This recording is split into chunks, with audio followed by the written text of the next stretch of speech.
ابراہیم علیہ السلام کا ذکر قرآن میں تقریباً 60 مرتبہ کیا گیا ہے۔ آج بھی ہو جو ابراہیم سا ایمان پیدا، آگ کٹ سکتی ہے انداز گلستان پیدا۔ میں سسٹر سمن سے ریکویسٹ کرتی ہوں کہ وہ اپنے معروف انداز بیان سے اس موضوع کے تحت ابراہیم علیہ السلام کی سیرت کو اجاگر کریں۔ سسٹر سمن۔ نحمد و نصلی علی رسولہ الکریم، اما بعد، فاعوذ باللہ من الشیطان الرجیم، بسم اللہ الرحمن الرحیم۔ رب اشرح لی صدری یسر لی امری واحلل عقدۃ من لسانی یفقہوا قولی۔ السلام علیکم ورحمۃ اللہ وبرکاتہ۔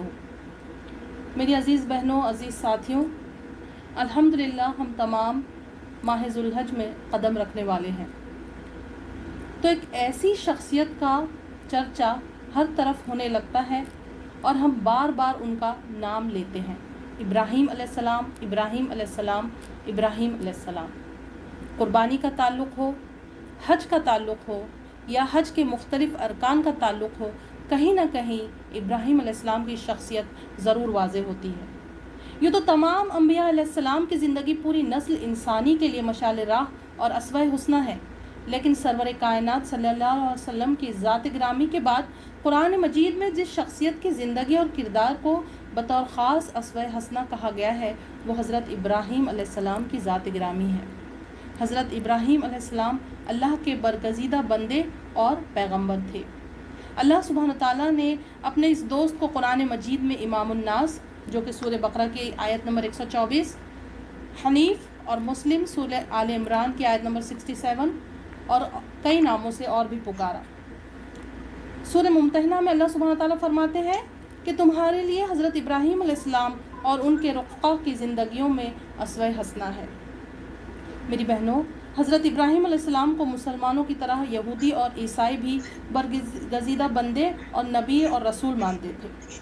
ابن عباس رضی اللہ تعالیٰ عنہ سے مروی ہے کہ ایک مرتبہ مدینے کے لوگ، نجرانی، عیسائی، یہودی، ان کے پادری آپ صلی اللہ علیہ وسلم کے سامنے ابراہیم علیہ السلام کے متعلق بحث کر رہے تھے، اور ان میں سے ہر کوئی ابراہیم علیہ السلام کو اپنے آپ سے منسوب کر رہا تھا۔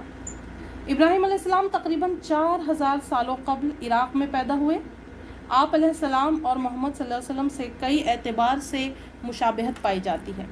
ایک تو جسمانی اعتبار سے فزیکل اپیرنس میں مشابہت پائی جاتی ہے، اور دوسرا زندگی کے ادوار، یعنی زندگی کے جو مختلف پیریڈ تھے، جیسے ہجرت اور مشرکین مکہ کو دعوت وغیرہ، یہ سارے جو ہے دونوں میں مشابہ پائے جاتے ہیں۔ ایک اور شرف ابراہیم علیہ السلام کو یہ حاصل تھا کہ ان کے بعد تمام نبی انہی کی اولادوں میں سے تھے۔ قرآن میں ابراہیم علیہ السلام کا تذکرہ تقریباً 69 مرتبہ ہوا ہے۔ تو آج ہم ذی الحج کا تذکرہ کر رہے ہیں، تو یہ تذکرہ ابراہیم علیہ السلام کو یاد کیے بغیر ادھورا ہے۔ حضرت ابراہیم علیہ السلام کی زندگی میں ہر شخص کے لیے اسوہ حسنہ ہے۔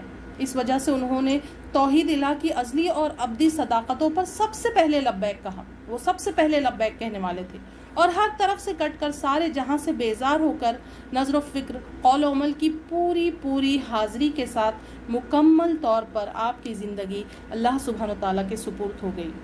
جیسا کہ سورہ بقرہ کی آیت نمبر 124 میں اللہ نے حکم دیا کہ جب ابراہیم علیہ السلام نے اللہ کے حکم کی تعمیل کرتے ہوئے بڑے بڑے کام انجام دیے، تو اللہ نے آپ کو نبی بنی نوع انسان کا پیشوا بنا دیا تاکہ وہ آپ کے نقش قدم پر چلے۔ تو لہٰذا ہم اسی لیے آج ابراہیم علیہ السلام کی یہ جو سیرت ہے اس کو انشاءاللہ ریوائز کریں گے، اور ہم دیکھیں گے کہ ہم ابراہیم علیہ السلام سے انشاءاللہ ایمان کیسے پیدا کر سکتے ہیں۔ ابراہیم علیہ السلام سے ایمان پیدا کرنے کے لیے ہمیں ضرورت ہے سب سے پہلے ان خصوصیات کو اپنانے کی جو ابراہیم علیہ السلام کے اندر موجود تھی، اور جن خصوصیات کے بنا پر اللہ سبحانہ تعالیٰ نے انہیں امام الناس کا درجہ دے دیا۔ کتنی بڑی بات ہے نا میری بہنوں، کہ اللہ سبحانہ تعالیٰ نے انہیں اپنا خلیل کہا۔ خلیل یعنی ایسا دوست جو، یعنی ویسے دوست کوئی اور نہ ہو، ایسا اللہ، یعنی کتنا بڑا شرف ہے ایک انسان کے لیے کہ اللہ سبحانہ تعالیٰ اسے اپنا دوست کہہ رہے ہیں۔ تو آئے ہم دیکھتے ہیں میری بہنوں کہ کس طرح سے ہم ابراہیم علیہ السلام کی سیرت اور خصوصیات کو اپنے اندر سما سکتے ہیں۔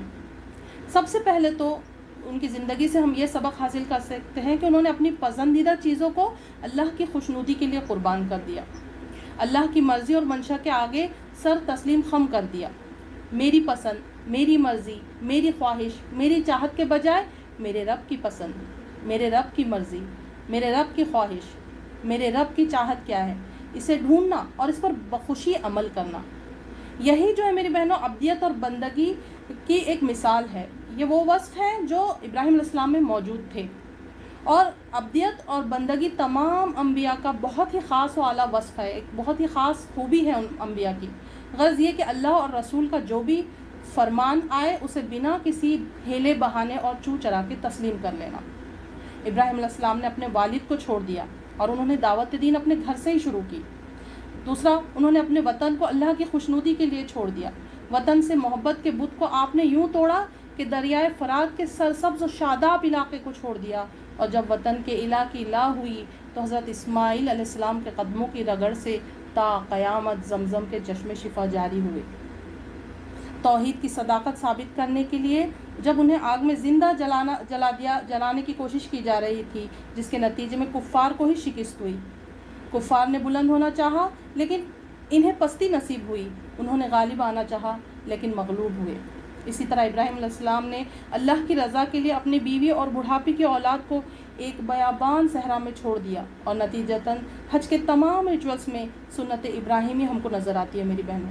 کتنا بڑا شرف ہے نا، کتنا عظیم مقام ہے، کتنی قربانیوں کے سلسلے میں اللہ سبحانہ تعالیٰ نے نہ صرف ابراہیم علیہ السلام کو بلکہ ان کی نسل کو امام بنایا، اور رہتی دنیا تک جب تک دنیا کا آخری انسان حج کرے گا وہ سنت ابراہیم کو انشاءاللہ فالو کرے گا۔ ہم کو یہ سمجھنا ہوگا کہ انسان کے وجود کی کوئی حقیقت نہیں ہے۔ اس کے بعد اللہ کی رضا کے لیے وہ اپنے بیٹے کو قربان کرنے کے لیے بھی تیار ہو گئے۔ اولاد سے محبت کا بت راہ خدا میں بہت بڑا حائل ہوتا ہے میری بہنوں۔ حضرت ابراہیم علیہ السلام اللہ کی رضا کے لیے اپنے معصوم بیٹے کو قربان کرنے کے لیے تیار ہو گئے، اور جب وہ خواب کی حقیقت معصوم بیٹے پر ظاہر ہوئی تو وہ اطاعت گزار بیٹے نے سر تسلیم خم کر دیا۔ یہ فیضان نظر تھا یا کہ مکتب کی کرامت تھی، یہ فیضان نظر تھا یا کہ مکتب کی کرامت تھی، سکھائے کس نے اسماعیل کو آداب فرزندگی۔ اور ہم کیا کرتے ہیں؟ ہمارا معاملہ کیا ہے؟ اولاد کی محبت کی خاطر اللہ کے احکامات کی ہم نافرمانی کرتے ہیں، اولاد کی خواہشات کے لیے اللہ کے احکامات کو نظر انداز کرتے ہیں۔ اب دوسرا سبق ہم کو ابراہیم علیہ السلام کی سیرت سے یہ ملتا ہے، اور انشاءاللہ اگر ہم یہ صفت بھی ان کی اپنا لیں تو ہمارے ایمان میں بھی اضافہ ہو جائے گا کہ انہیں اللہ پر مکمل یقین تھا، اللہ پر مکمل یقین۔ انہوں نے اپنے والد کے برعکس اللہ پر مکمل یقین رکھا۔ انہوں نے اپنے والد کو وہ راستہ دکھایا جو سیدھا، ہموار اور حنیفیت کا راستہ تھا، جو انسان کو دنیا و آخرت کی بھلائی تک پہنچاتا ہے۔ وہ اپنے والد کی دھمکیوں سے بھی نہیں ڈرے اور بہت ہی احترام کے ساتھ اپنے والد سے لا تعلق ہوتے ہیں، جس کا ذکر ہم کو سورہ مریم کی آیت نمبر 48 میں ملتا ہے۔ نمرود سے جب ان کا مذاکرہ ہوا تو ابراہیم علیہ السلام نے اللہ پر مکمل یقین ظاہر کیا، اور جب نمرود کے شاہی دربار میں ایک بڑے مجرم کی طرح حاضر کیے گئے تو بلا خوف نمرود کو کہا کہ میرا رب سورج کو مشرق سے طلوع کرتا ہے، تیرے پاس اگر خدائی اختیارات ہیں تو تو سورج کو مغرب سے طلوع کر۔ اس کے بعد انہوں نے اللہ پر اس وقت بھی یقین رکھا جب انہیں آگ میں پھینکا جا رہا تھا۔ بے قدر کود پڑا آتش نمرود میں عشق، بے قدر کود پڑا آتش نمرود میں عشق، عقل ہے مہو تماشائے لب بام ابھی۔ اور اس وقت بھی وہ یہی کہہ رہے تھے، وہ اللہ کی طرف ہی پلٹے، وہ کہہ رہے تھے کہ حسبنا اللہ و نعم الوکیل، مجھے اللہ ہی کافی ہے اور وہ اچھا کارساز ہے۔ اور ہم کیا کرتے ہیں؟ ہمارے اندر ابراہیم علیہ السلام جیسا ذرہ برابر بھی ایمان ہے، چھوٹی سی تکلیف، چھوٹی سی پریشانی ہمیں اللہ کا شکوہ کرنے پر آمادہ کر دیتی ہے۔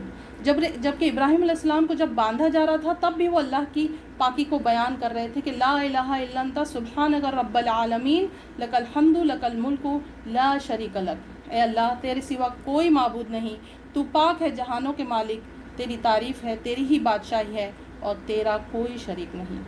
بڑھاپے میں پائی جانے والی اولاد کو اور اپنی بیوی حاجرہ علیہ السلام کو اللہ پر مکمل یقین کر کے انہوں نے ایک سنگلاخ زمین اور وادی غیر ذی زرع میں اللہ کے حوالے کر دیا اور اپنے سفر پر روانہ ہو گئے، جس کا ذکر ہم کو سورہ ابراہیم کی آیت نمبر 73 میں ملتا ہے۔ یہ ابراہیم علیہ السلام کا اللہ پر مکمل یقین ہے، اور ہم کیا کرتے ہیں؟ چھوٹی چھوٹی تکلیفوں میں آس پاس کے لوگوں کو اور اللہ کو جو ہے ہم بلیم کرنا شروع کر دیتے ہیں۔ ذرا سی ہماری مرضی کے مطابق معاملات نہ ہو تو ہم شکوہ شروع کر دیتے ہیں، میں ہی کیوں، ایسا میرے ساتھ ہی کیوں ہوا۔ ابراہیم علیہ السلام کے اس حسنہ کو ہمیں اپنے اندر شامل کرنا ہوگا میری بہنوں، کہ ہم کو اللہ سبحانہ تعالیٰ پر